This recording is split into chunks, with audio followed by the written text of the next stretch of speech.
अरे बहू माधुरी सुनो, इधर आओ ज़रा। ये कुछ कपड़े हैं, देखना ज़रा कैसे हैं। जी माँ जी, दिखाइए कौन से कपड़े हैं। देखो, ये कुछ साड़ियाँ हैं, मैंने बहुत कम पहनी हैं, बिल्कुल सही हैं और देखो बिल्कुल नई जैसी लग रही हैं। और ये कुछ तुम्हारे पापा के कपड़े हैं। हाँ माँ जी, कपड़े तो ठीक ही लग रहे हैं। अच्छा बहू, तो ऐसा करना, आशा जी कहती हैं इस बार जब तुम अपने मायके जाओ तो अपने साथ अपने घर लेती जाना। पर मैं अपने घर इन कपड़ों को क्यों लेकर जाऊं? मैं कुछ समझी नहीं। अरे बहू, ये कपड़े अब हम लोग पहनते नहीं हैं, हमारे पास तो बहुत कपड़े हैं। तुम ऐसा करना, ये कपड़े अपने मायके वालों को दे देना, उनके काम आ जाएंगे। वैसे भी उनके पास भला इतने महंगे और अच्छे कपड़े कहाँ होते हैं। मतलब मैं कुछ समझी नहीं माँ जी। मैं अपने मम्मी पापा को आप लोगों के भला ये कपड़े क्यों देने लगी? उनके पास तो कपड़े हैं ना। हाँ, देखे हैं हमने कैसे कपड़े थे उनके पास। पिछली बार जब हम अपने रिश्तेदारों को लेकर तुम्हें लेने तुम्हारे घर गए थे तो कैसे कपड़े पहन रखे थे, तुम जानती हो ना। सभी लोग उनके बारे में बातें कर रहे थे और बोल रहे थे कि कैसे घर से रिश्ता किया है। इन लोगों पर पहनने के लिए ढंग के कपड़े भी नहीं हैं। हमारी बेइज्जती हो गई थी, पर हम चुप रहे। अब उस घर से हमारा रिश्ता जुड़ गया है तो आना जाना तो लगा ही रहेगा। हम चाहते हैं कि वह भी अपने स्टैंडर्ड थोड़ा बढ़ाएं, और फिर उनके पास इतने पैसे नहीं, इसलिए मैं ये कपड़े दे रही हूँ। वैसे भी ये कपड़े यहाँ रखे ही हुए हैं, हम लोग तो पहनते नहीं हैं, तो उनके ही काम आ जाएंगे। ये कपड़े अगर वे पहनेंगे तो पहनकर अच्छे तो लगेंगे। माधुरी कहने लगी, माँ जी बस बहुत हुआ। मैं तब से देख रही हूँ आप इतनी देर से मेरे घर वालों के लिए बोलती ही जा रही हैं। अरे क्या बोल रही हूँ मैं? कुछ गलत तो नहीं बोल रही, कुछ दे ही रही हूँ, ले तो नहीं रही। अपने उतरे हुए कपड़े आप मेरे मम्मी पापा के लिए भिजवा रही हैं। आप क्या समझती हैं मम्मी कि मेरे माँ बाप इन कपड़ों को पहनेंगे? आप जानती हैं मेरे माता पिता के लिए उनका आत्मसम्मान और स्वाभिमान ही सबसे बड़ी पूंजी है।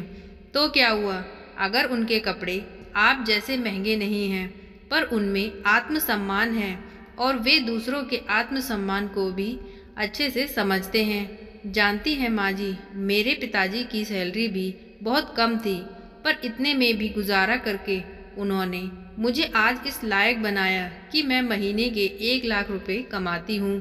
और शादी से पहले भी 3 साल तक मैंने जॉब की, और मैंने जो भी पैसा कमाया मेरे पापा ने उसमें से एक भी पैसा अपने लिए नहीं रखा, सारा पैसा मुझे ही दे दिया। और अब भी मैं जॉब करती हूँ। मैंने कितनी बार कहा कि पिताजी मैं शादी के बाद आपको अपनी आधी सैलरी दूंगी, पर पापा ने मुझे साफ मना कर दिया। उन्होंने कहा, नहीं, तू जो पैसे कमाती है उस पर तेरा और तेरे ससुराल वालों का हक है, हमारा कोई हक नहीं है। हमें तुम्हारे लिए जो कुछ भी करना होगा वह हम अपनी कमाई से ही करेंगे, ना कि तुम्हारी कमाई से। माना कि आज के टाइम पर बेटा और बेटी में कोई फ़र्क नहीं होता, लेकिन फिर भी कभी भी मेरे माँ बाप ने मेरी कमाई से 1 रुपया भी अपने लिए खर्च नहीं किया और ना ही मुझे करने दिया। और आप इन कपड़ों को देने की बात कर रही हैं। ये कपड़े तो उनके लिए क्या ही मायने रखते हैं। उनके कपड़े सस्ते और थोड़े पुराने टाइप के हैं तो क्या हुआ, पर उन कपड़ों में ही उनके स्वाभिमान की महक छुपी है। माँ जी, आपने ये बात सोची भी कैसे? तभी माधुरी का पति रितेश वहाँ आ जाता है और वह सारी बात सुन लेता है। वह अपनी माँ से कहता है, माँ आप ये कैसी बातें कर रही हैं? माधुरी ठीक ही तो कह रही है। हाँ, तू तो अब कहेगा ही। 4 दिन नहीं हुए शादी के और अभी से पत्नी की साइड लेने लगा। माँ, इसमें साइड लेने वाली क्या बात है? माधुरी बिल्कुल ठीक ही कह रही है। आप इन कपड़ों को गरीबों में बांट दीजिएगा। मैंने देखा है माधुरी के माँ बाप को, और माधुरी की बातों से उसके माँ बाप के संस्कार झलक रहे हैं। उन्होंने अपनी बेटी को इतने अच्छे संस्कार दिए हैं तो उनसे बड़ा धनवान कौन हो सकता है। और आपको माधुरी को इस तरीके से ये कपड़े नहीं देने चाहिए थे। मैंने रुपए पैसे के लिए माधुरी से शादी नहीं की। मैंने सिर्फ माधुरी और उसके संस्कारों को देखकर ही उससे शादी की है। और माँ, ज़रा आप एक बार सोच कर देखिए कि कोमल, हमारी बहन, अगर आपको अपने सास ससुर के उतरे हुए कपड़े आपके लिए लेकर आए तो जानती हैं ना कि कोमल के ससुराल वाले तो हम लोगों से भी पैसों में कितने ऊंचे हैं। ये कोमल के सास अगर इस तरह आपके और पापा के लिए बोले, वह अपने घर से कुछ पुराना सामान हमारे घर लेकर आए, तो ज़रा सोच कर देखिए कि आपको कैसा लगेगा।